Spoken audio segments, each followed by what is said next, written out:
রাঙ্গিরখালের কাজ অসম্পূর্ণ, শিলচরে ৮০% ভোটের পরও সমস্যা অমীমাংসিত, বাসিন্দারা উদ্বিগ্ন। এবারের বিধানসভা নির্বাচনে শিলচরের জনগণ ৮০%-এরও বেশি ভোটাধিকার প্রয়োগ করে উদাহরণ স্থাপন করলেও প্রশাসনিক ও রাজনৈতিক পর্যায়ে জনসাধারণের মৌলিক সমস্যাগুলোর সমাধান এখনও অদূরের স্বপ্ন।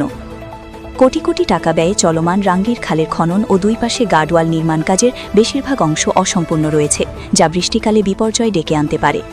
স্থানীয় বাসিন্দাদের মতে রাঙ্গিরখালের অসম্পূর্ণ অংশে জমে থাকা আবর্জনা ও বৃষ্টির পানি না যাওয়ার পথ পেয়ে আশপাশের বসতবাড়িগুলোতে প্রবেশ করবে, যা বার্ষিক ক্ষয়ক্ষতির কারণ হয়ে দাঁড়ায়। ভোট দেওয়ায় কৃপণতা করি না, কিন্তু অধিকার আদায়ের জন্য আন্দোলন, পেটে গামছা বেঁধে প্রতিবাদ করতে হয়, বলছেন স্থানীয় একজন বাসিন্দা। অথচ রাঙ্গিরখালের জমে থাকা আবর্জনা সঠিক সময় পরিষ্কার করলে বৃষ্টির পানির সমস্যা অনেকাংশে কমানো যেত। নানান সরকারি তালবাহানার মধ্যে কাজ চললেও প্রতিবাদের অভাবে সমস্যা অমীমাংসিত হয়ে রয়েছে।